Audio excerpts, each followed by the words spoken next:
موضوع کی طرف جانے سے پہلے ایک بڑی پیاری روایت میں آپ کے سامنے عرض کروں گا۔ میں نے پڑھی تو میرا بڑا دل خوش ہوا، اور ایک مومن کا قلب حضرت علی کی محبت سے ویسے ہی سرشار ہوتا ہے، اور حضرت علی رضی اللہ تعالیٰ عنہ کی شان و عظمت بھی بڑی، اور آج ہمارا موضوع بھی انہی کے حوالے سے ہے۔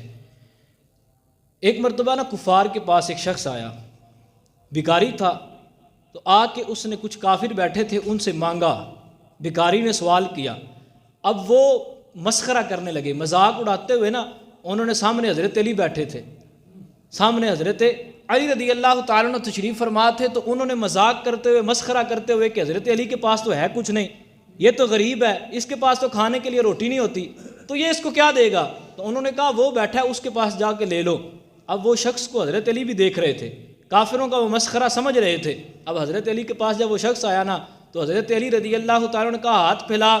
اب اس نے ہاتھ پھیلایا تو حضرت علی رضی اللہ تعالیٰ نے کچھ پڑھ کے پھر پھونک اس کے ہاتھ میں ماری۔ اب کفار ہنسنا شروع ہو گئے۔ آج کل بھی کچھ لوگ یہ باتیں کرتے ہیں پھوکا کی رکھیا ہے، یہ پھوکا کی رکھیا، پھوکا نال کچھ ہوندا ہی نہیں۔ تو حضرت علی نے بتایا کہ پھوکا نال بڑا کچھ ہوندا ہے۔ اب حضرت علی رضی اللہ تعالیٰ نے جب پھونک ماری، کفار ہنسنے لگے۔ آپ نے پھونک مار کے اس کے کہا ہاتھ بند کر لو۔ اب جب اس نے ہاتھ بند کر لیا تو جا کے کہا کہ اس کو کافروں کے سامنے کھولنا۔ اب وہ بھکاری گیا، اس نے جا کے جب کافروں کے سامنے اپنی ہتھیلی کو کھولا، وہ دیکھ کر حیران رہ گئے کہ علی کی پھونک میں 10 درہم آ گئے ہیں۔ انہوں نے پھونک ماری اور 10 درہم اس کے ہاتھ میں آ گئے، اور روایت کے لفظ ہیں کہ انہوں نے 10 مرتبہ درود پاک پڑھ کے اس بھکاری کے ہاتھ پہ پھونک ماری تھی۔ نبی علیہ السلام کی نام کی برکت سے اللہ تبارک و تعالیٰ نے اس ہاتھ کے اندر 10 درہم رکھ دیے تھے۔ یہ شان ہے حضرت علی رضی اللہ تعالیٰ عنہ کی، اور درود پاک پڑھنے کی یہ فضیلت ہے کہ بندہ جتنا بعد درود پاک پڑھتا رہتا ہے اس کی اتنی زیادہ منزلیں وہ اللہ کے قرب کی اور رسول کریم صلی اللہ علیہ وسلم کی محبت کی بندہ طے کرتا جاتا ہے۔ تو اس لیے کثرت کے ساتھ درود پاک ہمیں پڑھتے رہنا چاہیے۔ اب دیکھیے اللہ تبارک و تعالیٰ نے گاہے بگاہے قرآن کریم کے اندر کئی جگہوں پر صحابہ کرام کی شانوں کو بیان کیا۔ اب ان کے اندر کچھ صحابہ ایسے ہیں کہ جن کا نام بھی بڑا مشہور ہوا، اور پھر حضور سید عالم صلی اللہ تعالیٰ علیہ وآلہ وسلم کے ساتھ ان کی نسبت بھی بڑی ہوئی، اور حضور نے ان کی شانوں کو بڑھ چڑھ کے بیان کیا۔ انہی صحابہ کرام کے اندر چوتھے خلیفہ، مسلمانوں کے چوتھے خلیفہ حضرت علی المرتضیٰ شیر خدا کرم اللہ تعالی وجہہ الکریم کی ذات گرامی ہے۔ آپ کو بڑی شانیں اور بڑی منزلیں اللہ تبارک و تعالیٰ نے عطا فرمائیں، اور حضور سید عالم صلی اللہ تعالی وسلم کا قرب بھی حاصل ہوا، اور قرب بھی کوئی عام نہیں، بلکہ آپ پیدا ہوئے تو سب سے پہلے جس چہرے پہ آپ کی نظر پڑی ہے وہ چہرہ بھی امام الانبیاء کا تھا، یعنی اتنی شان و عظمت والے۔ اور پھر حضور سید عالم صلی اللہ تعالی وسلم کے گھر میں پرورش بھی مولا علی نے پائی، یعنی حضور کے گھر میں پلے۔ آج تو لوگ کہتے ہیں ہم حضور کے ٹکڑوں پہ پلے ہیں، بے شک پورا جہان ان کے ٹکڑوں پہ پلتا ہے، لیکن حضور سید عالم صلی اللہ علیہ وسلم کے گھر میں رہ کے جنہوں نے پرورش پائی ان کا نام بھی مولا علی ہے، اتنی شانوں والے۔ اب دیکھیے چوتھے خلیفہ ہیں، ان کی بڑی شان و عظمت ہے۔ 13 رجب المرجب عام الفیل، یعنی جس سال ہاتھیوں نے مکہ پر جو کانا کعبہ کے اوپر حملہ کرنے کی کوشش کی تھی، تو اس سال اللہ تبارک و تعالیٰ نے ابابیل کے ذریعے ان ہاتھیوں کو نیست و نبود فرما دیا تھا۔ اس کے 30 سال بعد حضرت علی المرتضیٰ رضی اللہ تعالی عنہ وہ اس دنیا کے اندر تشریف لائے۔ حضور سید عالم صلی اللہ علیہ وسلم کی عمر مبارک بھی اس طرف 30 برس تھی، ظاہری جو حیات مبارکہ اس کی عمر 30 برس تھی، اور حضرت علی رضی اللہ تعالیٰ عنہ جب پیدا ہوئے، اور حضرت علی رضی اللہ تعالیٰ عنہ پیدا ہوئے تو سب سے پہلے آنکھ کھولی ہے تو گود میں مصطفیٰ کریم صلی اللہ علیہ وسلم کی گود میں کھولی، اور سب سے پہلے جو چہرہ دیکھا وہ بھی کریم نبی علیہ الصلوۃ والسلام کا، اور پھر حضور سید عالم صلی اللہ علیہ وسلم کا لعاب دہن بھی آپ نے نوش فرمایا، یہ بھی آپ کو شان حاصل۔ اور پھر سید اعلیٰ حضرت رحمۃ اللہ تعالی علیہ کی بارگاہ میں جاتے ہیں، ان سے پوچھتے ہیں کہ ان کی شان کیا ہے۔ تو کسی نے سوال کیا کہ حضور بتائیے کہ حضرت علی کی شان کیا ہے، وہ اسلام کب لائے، کیا ان کا بھی کوئی ایسا دور گزرا ہے کہ جس دور کے اندر انہوں نے کفر کی حالت کے اندر کوئی ایک دن بھی گزارا ہو، چند سیکنڈ بھی گزارے ہوں؟ تو سید اعلیٰ حضرت رحمۃ اللہ تعالی فرمانے لگے حضور کے صحابہ میں سے 2 ایسے صحابہ ہیں کہ جن کا ایک لمحے کا 1000واں حصہ بھی کفر کی حالت میں نہیں گزرا، بلکہ اللہ تبارک و تعالیٰ نے انہیں یہ شرف عطا کیا ہے کہ ان کا ہر لمحہ اسلام اور اللہ تبارک و تعالیٰ کی توحید پہ گزرا ہے، اور ان میں پہلے حضرت صدیق اکبر اور دوسرے مولا علی ہیں۔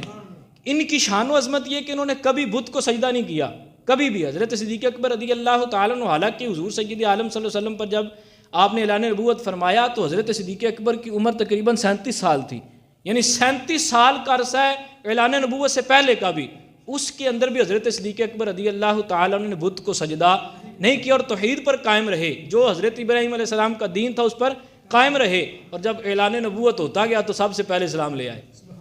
پھر حضرت مولا علی رضی اللہ تعالیٰ عنہ 10 سال کی آپ کی عمر تھی جب سید عالم صلی اللہ تعالیٰ علیہ وآلہ وسلم نے اعلان نبوت فرمایا، تو آپ نے اعلان سنتے ہی تو کلمہ توحید پڑھا اور رسول کریم صلی اللہ تعالیٰ وسلم پر ایمان لے آئے۔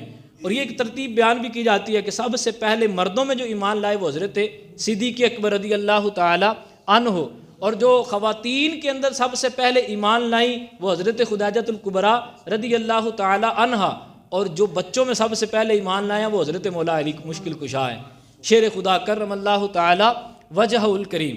ان کی شان و عظمت بڑی ہے۔ اب دیکھیے حضرت علی المرتضیٰ رضی اللہ تعالیٰ عنہ کی شان کیسی ہے۔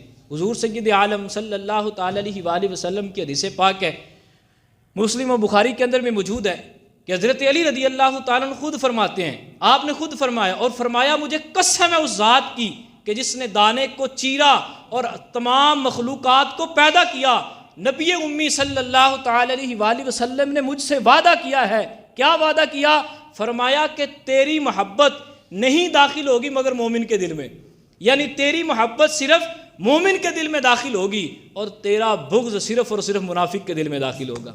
صرف منافق کے دل میں تیرا بغض آئے گا، جس کے دل میں مطلب پتہ چلا کہ جس کے دل میں علی کی محبت ہے وہ ایمان والا ہے، وہ مومن ہے، اور جس کے دل میں علی کا بغض ہے وہ منافق ہے، وہ ایمان والا نہیں ہو سکتا۔ اسی لیے کسی نے کہا تھا نا کہ بغیر حب علی کے مدعا نہیں ملتا، بغیر حب علی کے مدعا نہیں ملتا، اور عبادتوں کا بھی ہرگز صلہ نہیں ملتا۔ خدا کے بندو سنو غور سے، خدا کی قسم جسے علی نہیں ملتا اسے خدا بھی نہیں ملتا، جسے علی نہیں ملتا اسے خدا بھی نہیں ملتا۔ یعنی وہ بندہ مومن ہی نہیں ہو سکتا جس کے دل میں علی کی محبت نہ ہو، علی کا پیار نہ ہو۔ تو اس لیے حضرت علی سے محبت رکھنا ضروری ہے، اور آپ کا بغض کبھی بھی سینے میں نہ آنے دے۔ اور میں نے پہلے بھی آپ کے سامنے یہ بات کی تھی کہ ہمارے دل میں ایسا جذبہ ہونا چاہیے کہ ہم تو یہ کہنے والے ہوں کہ اگر ہمارے دل میں حضرت علی رضی اللہ تعالیٰ عنہ کی محبت نہ ہو تو اس دل کو نکال کے کتوں کے آگے پھینک دینا چاہیے، سینے میں اس کی کوئی ضرورت نہیں ہے، کیونکہ ان کی شانیں بڑی ہیں، ان کی عظمت بڑی ہے۔ اور حضور سید عالم صلی اللہ تعالی وسلم نے یہ بھی فیصلہ فرما دیا کہ محبت کرنی کیسے ہے، محبت کا انداز کیا ہونا چاہیے، محبت رکھنی کس طرح ہے۔ اب دیکھیے حضور سید عالم صلی اللہ تعالی وآلہ وسلم نے حضرت مولا مشکل کشا شیر خدا کرم اللہ تعالی وجہ الکریم سے فرمایا، علی تیری مثال عیسیٰ علیہ السلام کے جیسی ہے، تیری مثال حضرت عیسیٰ علیہ السلام کے جیسی ہے کہ بعض لوگ ان کی عداوت کے اندر اس قدر بڑھ گئے کہ ان کو قتل کرنے کے در پہ ہو گئے، ان کو مارنے کی کوششیں کی، قتل کرنے کی کوششیں کی، اور بعض لوگ محبت کے اندر اس قدر بڑھ گئے کہ انہوں نے حضرت عیسیٰ علیہ السلام کو اللہ کا بیٹا بنا دیا، بعض نے خدا کہہ دیا، بعض نے خدا کا بیٹا کہہ دیا۔ تیرے ساتھ بھی ایسے ہی ہوگا، بعض لوگ تجھ سے اتنی محبت کریں گے کہ تجھے سب سے افضل قرار دے دیں گے۔ آج بھی ایسا طبقہ ہے جو حضرت عمر فاروق اعظم اور حضرت صدیق اکبر سے انہیں افضل قرار دیتا ہے۔ ایسے شخص کے بارے میں خود مولا علی فرماتے ہیں کہ جو شخص مجھے شیخین کریمین سے افضل بتائے، جو مجھے ان سے افضل کہے، میں علی اسے 80 کوڑے ماروں گا، کیونکہ میں ان سے افضل نہیں ہوں۔ اور یہ فیصلہ حضرت علی نے کر دیا، اب ہم مانیں گے، حضور نے کر دیا، ہم مانیں گے۔ ہم تو ان کے مطابق چلنے والے ہیں نا، اپنی تو رائے نہیں دے سکتے، اپنا تو اجتہاد پیش نہیں کر سکتے، ان کی شانیں بڑی۔ اب دیکھیے محبت رکھنی کس طرح کی، میں مثال دے کے سمجھاتا ہوں۔ چولہے کے اندر آگ جل رہی ہو، چولہے کے اندر آگ جل رہی ہو تو جب تک وہ چولہے کے اندر رہتی ہے فائدہ پہنچاتی ہے، بندہ اس سے فائدہ حاصل کر لیتا ہے۔ اگر وہ بجھ جائے تو فائدہ نہیں حاصل کر سکتا، کسی کام کی نہیں رہی۔ اور اگر وہ چولہے سے باہر نکل آئے، باہر آ جائے، تو جو پاس بیٹھا ہوگا نا وہ اس کو بھی نقصان دے گی، اور بعض اوقات پورے کا پورا گھر جلا کے راکھ کر دے گی، بندہ بھی اس دنیا سے چلا جائے گا۔ اسی طرح مثال کو سمجھیے کہ مولا علی کی محبت ہے کہ جب بندہ اس محبت کو سینے سے نکال دیتا ہے تو وہ دل مردہ ہو جاتا ہے، اور جب بندہ اس محبت کو زیادہ کر لیتا ہے، کچھ زیادہ ہی آگے بڑھ جاتا ہے، اور جو مقدار شریعت نے بیان کی اس سے آگے نکل جاتا ہے، تو پھر وہ بندہ ایمان والا وہ بھی نہیں رہتا۔ ایمان والا وہی ہے جو حضرت علی سے محبت اتنی کرے جتنی حضور نے فرمایا ہے، اور وہ بھی اتنی کم نہیں ہے، وہ بھی کم نہیں ہے، ہم اس کا بھی حق ادا نہیں کر سکتے کہ جتنی حضرت علی رضی اللہ تعالیٰ سے محبت کرنی چاہیے ہم تو اس کا بھی حق ادا نہیں کر سکتے۔ اور پھر حضرت علی رضی اللہ تعالیٰ عنہ کا فیصلہ ہے، حضرت علی رضی اللہ تعالیٰ عنہ فرمانے لگے کہ میری محبت اور شیخین کریمین کا بغض ایک سینے میں جمع نہیں ہو سکتے۔ یعنی جو یہ کہے کہ میں حضرت علی سے محبت کرتا ہوں لیکن حضرت صدیق اکبر اور فاروق اعظم مجھے اچھے نہیں لگتے، حضرت علی فرماتے ہیں اس کے دل میں میری محبت بھی نہیں ہے۔ اور جو یہ کہے کہ میں ان سے محبت کرتا ہوں لیکن علی مجھے اچھے نہیں لگتے، فرمایا ایمان والا وہ بھی نہیں ہے۔ ایمان والا وہ ہے کہ جو صدیق و فاروق کو بھی اپنے سر کا تاج سمجھے اور مولا علی کو بھی اپنے دل کی تسکین سمجھے، جو ان کو بھی اپنے دل کی تسکین جانے، وہی اصل ایمان والا ہے اور اسی کا ایمان کامل ہے۔ اور حضرت علی رضی اللہ تعالیٰ عنہ کی شانیں تو بڑی کہ حضور سید عالم صلی اللہ تعالیٰ علیہ وآلہ وسلم نے آپ کے بارے میں فرمایا، جب میثاق مدینہ ہوا نا تو سب صحابہ کو، یعنی جو مہاجرین تھے، انصار کو ان کا بھائی قرار دیا، دو بھائی قرار دے دیے۔ اب حضرت علی رضی اللہ تعالیٰ عنہ بچ گئے، باقی سب ایک دوسرے کے بھائی بن گئے، صدیق و فاروق بھی کسی کے بھائی بنے، بقیہ بھی سب جو ہے وہ صحابہ آپس میں جو ہے وہ انصار مہاجر کے اور مہاجر انصار کے بھائی ہو گئے۔ اب حضرت علی رضی اللہ تعالیٰ عنہ اکیلے تھے تو آپ کی آنکھوں میں اشک آ گئے اور حضور سید عالم صلی اللہ تعالیٰ علیہ وسلم سے رو کے عرض کرنے لگے، یا رسول اللہ آپ نے سب کو بھائی بنا دیا، کسی کا کسی کو بھائی ٹھہرایا تو کسی کا کسی کو، یا رسول اللہ آپ نے مجھے کسی کا بھائی نہیں بنایا۔ رسول کریم صلی اللہ علیہ وسلم فرمانے لگے، انت اخی فی الدنیا والآخرہ، اے علی تو دنیا میں بھی میرا بھائی ہے تو آخرت میں بھی میرا بھائی ہوگا۔ اللہ یا رسول حق یا علی۔ تو حضرت علی رضی اللہ تعالیٰ کو تو یہ شانیں اللہ تبارک و تعالیٰ کے رسول نے عطا فرمائی کہ دنیا میں بھی اپنا بھائی قرار دیا اور آخرت کے اندر بھی رسول کریم فرماتے ہیں علی تو میرا بھائی ہوگا۔ یہ اس کا ہرگز یہ مطلب ہم نہیں رہ سکتے کہ حضرت صدیق و فاروق سے وہ افضل ہو گئے۔ بعض خصوصیات صحابہ کی ایسی ہوتی ہیں کہ جو بقیہ کو نہیں ملتی، بعض خصوصیت ہوتی ہے۔ جس طرح ایک صحابی کو حضور سید عالم صلی اللہ علیہ وسلم نے فرمایا کہ تمہاری گواہی ایک شخص کی گواہی 2 کے برابر ہے۔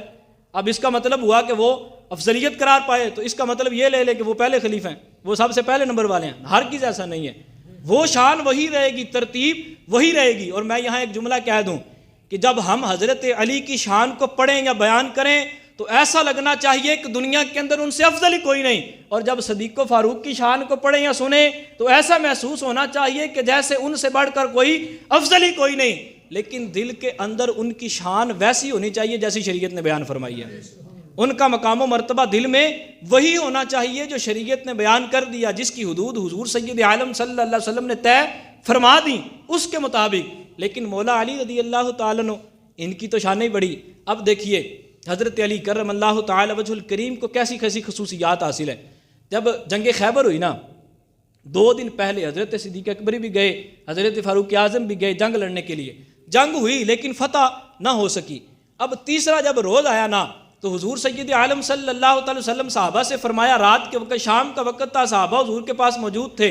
اب سید عالم صلی اللہ تعالی وسلم نے صحابہ سے فرمایا، کل میں جھنڈا اس کو دوں گا کہ جس کے ہاتھ میں اللہ تبارک و تعالیٰ نے فتح لکھ دی ہے۔ جس کے ہاتھ میں اللہ نے فتح لکھ دیا وہ فتح ضرور کرے گا، اور وہ اللہ سے، اللہ اور اس کے رسول سے محبت کرتا ہے۔ وہ صرف محبت نہیں کرتا، فرمایا اللہ اور اس کے رسول بھی اس سے محبت فرماتے ہیں، وہ بھی اس سے محبت کرتے ہیں۔ اب سارے صحابہ کہتے ہیں ہم رات گئے، ساری رات سوچتے رہے۔ اب یہاں ایک حکمت کی بات، ایک نقطہ عرض کروں۔ اب دیکھیے یہ بات صبح ڈائریکٹ بھی کہی جا سکتی تھی، صبح ڈائریکٹ سارے صحابہ جب آتے، حضور سید عالم صلی اللہ علیہ وسلم حضرت علی کو بلاتے، جھنڈا ان کے ہاتھ میں تھما دیتے۔ اب شام کے وقت یہ بات کرنے میں حکمت کیا تھی؟ اس حکمت کو مفتی احمد یار خان نعیمی نے بیان کیا۔ وہ فرماتے ہیں کیونکہ جہاد کے اندر سوچنا، جہاد کے بارے میں کوشش کرنا، آگے بڑھ کے نیکیوں پر عمل کرنا، اس کی نیت رکھنا، اس کا ارادہ کرنا اور اس پر آگے بڑھنے کی کوششیں کرنا، آپ فرماتے ہیں یہ بھی ایک ثواب کا کام ہے۔ اور حضور سید عالم صلی اللہ علیہ وسلم چاہتے تھے کہ ساری رات میرے صحابہ یہ ثواب حاصل کرتے رہیں، ساری رات ثواب حاصل کریں۔ اور ہر صحابی کی تمنا یہ تھی کہ کاش کہ رسول کریم صلی اللہ علیہ وسلم جھنڈا مجھے عطا فرمائیں۔ اب دیکھیے یہ حضرت علی کو دیا ہے تو حضرت علی رضی اللہ تعالیٰ نے خیبر فتح کر لیا۔ اگر حضور سید عالم صلی اللہ علیہ وسلم یہ جھنڈا کسی اور کو دے دیتے تو فتح انہوں نے بھی کر لینا تھا، کیونکہ وجہ کیا ہے؟ رسول کریم صلی اللہ علیہ وسلم کی ذات گرامی ان کا فرمان ہے۔ اب جب صبح ہوئی نا، صحابہ کہتے ہیں ہم بڑی لگن کے ساتھ حضور کی بارگاہ میں آئے کہ پتہ نہیں کس کا نام ہوگا۔ پتہ نہیں آج کس کو پکارا جائے گا. کہتے جب بارگاہ رسالت میں پہنچے نا، سب صحابہ بیٹھے ہیں، حضور نے ایسے نظر دوڑا کے دیکھا، صحابہ کی طرف دیکھا. حضور سید عالم صلی اللہ علیہ وسلم نے پوچھا علی کہاں ہے، علی کہاں ہے؟ تو صحابہ عرض کرنے لگے یا رسول اللہ وہ نہیں تشریف لا سکے، وہ حاضر خدمت نہیں ہو سکے. حضور فرمانے لگے وہ کیوں نہیں آئے؟ اب کہا کہ یا رسول اللہ ان کی آنکھیں آئی ہیں، آنکھیں دکھتی ہیں، وہ آنکھوں کی وجہ سے چل نہیں سکتے، نظر کچھ نہیں آ رہا. حضور فرمانے لگے جاؤ اسے لے کے آؤ، بلا کے لاؤ. اب جہاں کمال دیکھیے، جب حضرت علی رضی اللہ تعالیٰ عنہ کو اٹھا کے صحابہ حضور کی بارگاہ میں لے کے آئے، جب لائے نا تو حضور نے پوچھا علی تو کیوں نہیں آیا تھا؟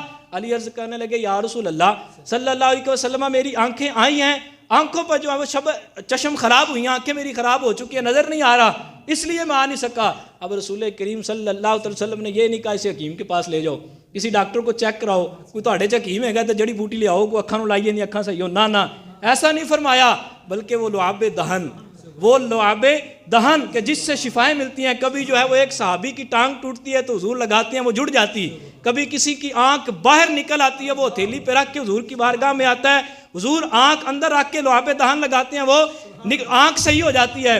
اور کبھی یہ لعاب دہن کنویں میں ڈالتے ہیں تو کنواں میٹھا ہو جاتا ہے. اس کی تو وہ کمال ہے. اب حضور سید عالم صلی اللہ علیہ وسلم نے وہ لعاب دہن حضرت علی کی آنکھوں پہ لگایا. حضرت علی کی آنکھیں اسی وقت درست ہو گئی. اتنی تیز تو کسی حکیم کی دعا بھی کام نہیں کرتی جتنا وہ لعاب دہن کام کیا کرتا ہے، جتنا وہ کام کیا کرتا ہے. اب وہ لعاب دہن لگایا، حضرت علی کی آنکھیں ٹھیک ہوئیں، وہ جھنڈا حضرت علی کو تھما دیا گیا. اب حضرت علی نے وہ جھنڈا تھاما، خیبر پہ پہنچے. اب اس کا مطلب کچھ یہ نکال لیتے ہیں کہ حضرت علی مدینہ میں تھے، حضور سید عالم خیبر میں تھے. جب حضور نے پکارا کہ علی میری مدد کرنے کے لیے کوئی نہیں آ رہا، معاذ اللہ ثم معاذ اللہ، تو اب تم آؤ، تو حضرت علی اڑ کے جو ہے وہ مدینہ سے خیبر میں پہنچ گئے. ایسی گھٹیا روایتوں کے ہم قائل نہیں ہیں، ایسی گھٹیا باتوں کے ہم قائل نہیں ہیں. جو شان ہے وہ بڑی ہے، وہ شان کو تھوڑی کم ہے.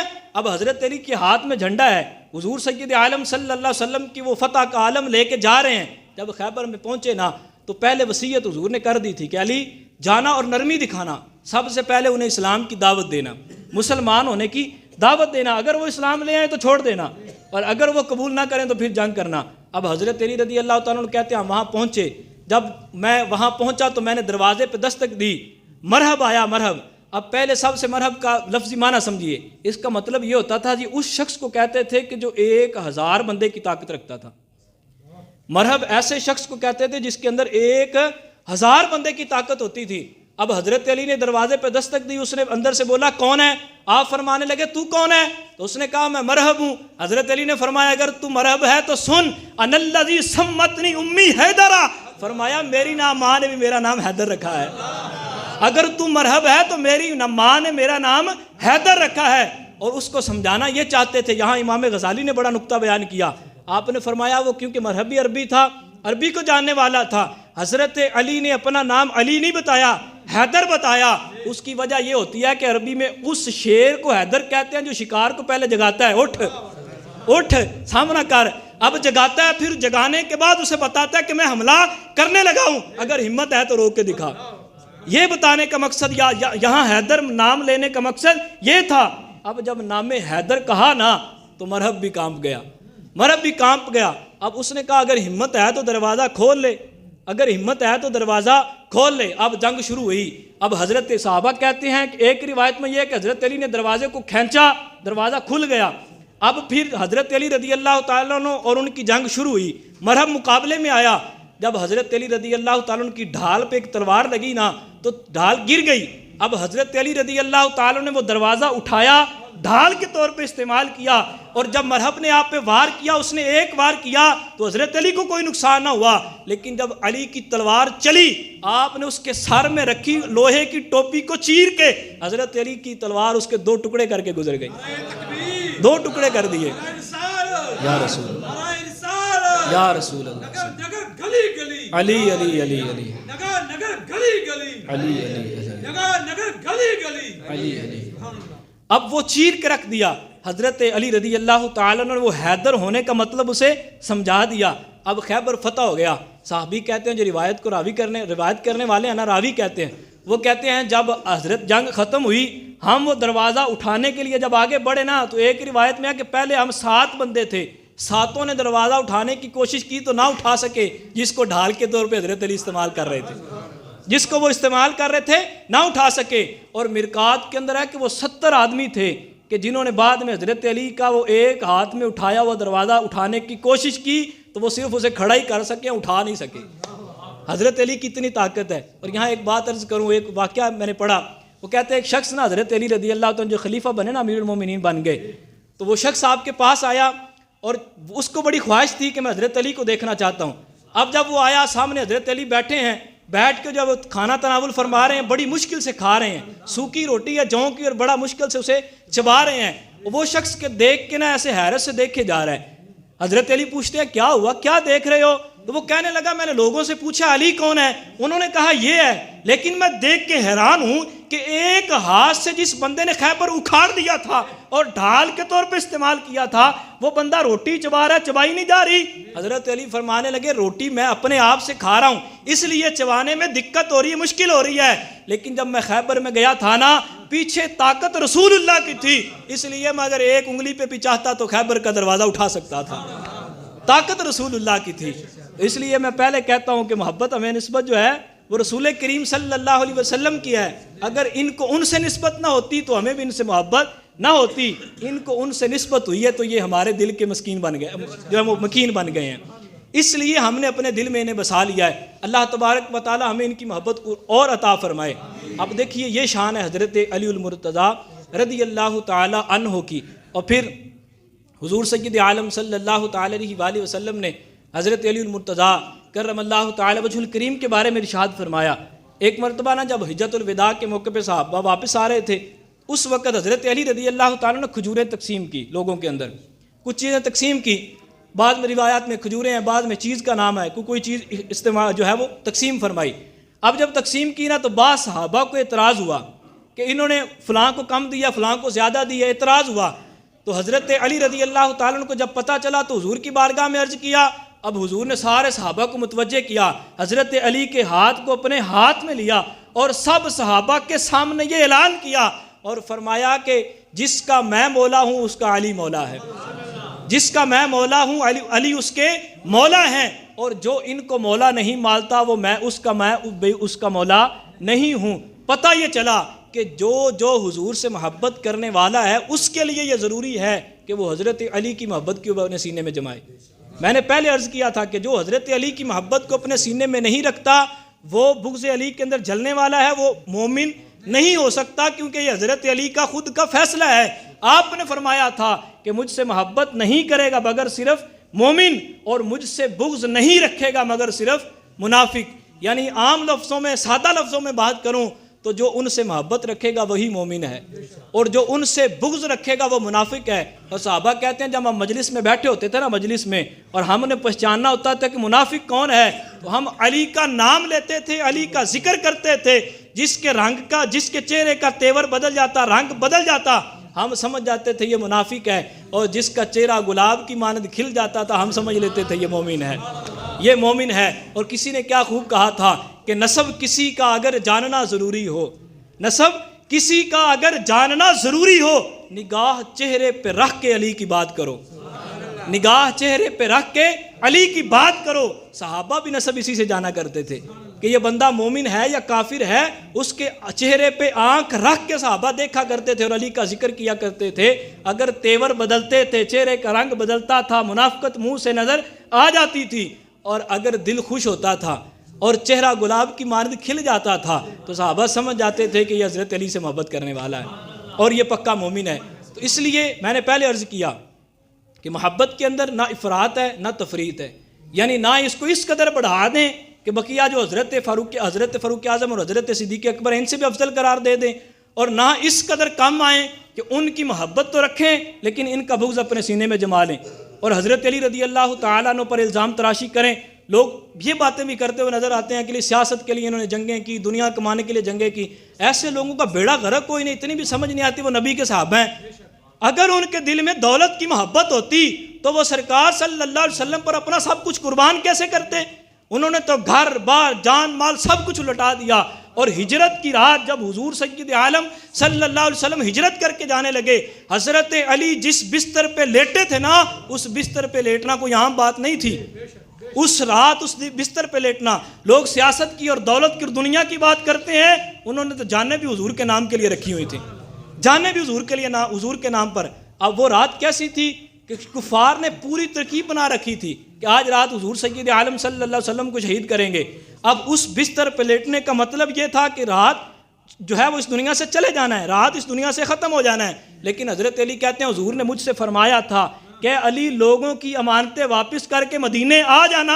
اب میں بے فکر ہو کے سو گیا تھا, میرے آقا مجھ سے فرما گیا علی تو امانتیں بھی واپس کرے گا, مدینے بھی تو آئے گا. اب مجھے یقین تھا کہ حضور فرما گئے ہیں کہ مدینے تو آئے گا. اب علی بے فکر ہو کے سو جا, تو مدینے پہنچ جائے گا, تو مدینے پہنچ جائے گا, کیونکہ جس کو حضور جو فرما دیں وہ بدلتا نہیں ہے. تو اس لیے حضرت علی رضی اللہ تعالیٰ عنہ کا یقین کامل تھا کہ حضور اب فرما گئے ہیں تو اب میں وہاں پہنچ جاؤں گا, اور بے فکر ہو کے ساری رات سوئے رہے. حضرت علی فرماتے ہیں جس رات میں حضور کے بستر پہ سویا تھا نہ ایسے پہلے کبھی نیند آئی تھی, نہ اس سے کے بعد کبھی ایسی نیند آئی ہے. اتنے سکون کی نیند, حالانکہ وہاں تو نیند آنی نہیں تھی. اگر ہمارے جیسا معاذ اللہ کو کمزور ایمان والا بندہ ہوتا تو شاید رات سو ہی نہ پاتا. لیکن حضرت علی کا یقین کامل ایسا تھا کہ فرماتے ہیں نہ پہلے کبھی ایسی نیند آئی ہے, نہ بعد میں کبھی ایسی نیند آئی ہے جیسی سکون کی نیند اس رات میں سویا ہوں, اس قدر اطمینان کے ساتھ. اور یہ صحابہ کی محبت ہے حضور سید عالم صلی اللہ علیہ وسلم کے ساتھ. اور میں یہاں عقیدہ بیان پہلے بھی کر چکا, بعد میں پھر عرض کر دیتا ہوں, آپ تقریباً سب آ چکے ہیں کہ حضرت علی کی شان کو بیان کریں, ان کے مقام کو بیان کریں, ان کی محبت کو سینے کے اندر جمائیں اور ان کی محبت کا دم بھریں. لیکن کبھی بھی ہرگز کبھی بھی ایسا نہ ہو کہ حضرت علی کی محبت میں آ کے بقیہ صحابہ پر طعن و تشنیع کیا جائے, ان کو برا کہا جائے. جو بھی معاملات ہوئے, جو بھی لڑائیاں جھگڑے ہوئے. اب دیکھیے میں یہاں آخری بات کروں, ٹائم زیادہ نہ ہو جائے. حضرت موسیٰ علیہ السلام جب کوہ طور پہ گئے نا تو اپنا خلیفہ حضرت ہارون کو بنایا. بڑے بھائی حضرت ہارون ہے, چھوٹے بھائی حضرت موسیٰ ہیں. جب حضرت موسیٰ واپس آئے تو لوگ جو بچڑے کی پوجا کرنی شروع کر دی لوگوں نے. اب قرآن یہ بیان کرتا ہے کہ حضرت موسیٰ نے اپنے بڑے بھائی حضرت ہارون کے بالوں سے پکڑا, زمین پر کھینچ کے حضرت ہارون سے کہنے لگے کہ یہ ساری خطا آپ کی ہے, آپ نے سب کچھ کیا کہ آپ کے ہوتے ہوئے لوگ بچڑے کی پوجا کر رہے ہیں. اب حضرت ہارون نے کہا کہ میں نے ایسا نہیں کیا. تو بات یہ ثابت ہوئی کہ جب انبیاء سے اس قدر جو ہے وہ تھوڑی بہت معاملات ہو سکتے ہیں تو پھر حضرت امیر معاویہ اور مولا علی انبیاء تو نہیں ہیں, یہ نبیوں میں تو نہیں ہے. اس لیے تھوڑا بہت جھگڑا ہو جانا اور ایک اپنا جو ہے وہ اجتہاد پیش کر رہا ہے, دوسرا اپنا اجتہاد پیش کر رہا ہے, تو اس کے اندر تھوڑے بہت غلطی ہو جانا یہ کوئی بڑی بات نہیں. اور یہ یاد رکھیں حضرت علی حق پہ تھے اور ہمیشہ حق پہ تھے, حق علی کے ساتھ, اور حضرت علی بھی کبھی غلط کام نہیں کر سکتے. یہ بات اپنے ذہن نشین رکھیں. اللہ تبارک و تعالی ہمیں صحابہ کرام کی محبت عطا فرمائے. وآخر دعوانا الحمدللہ رب العالمین.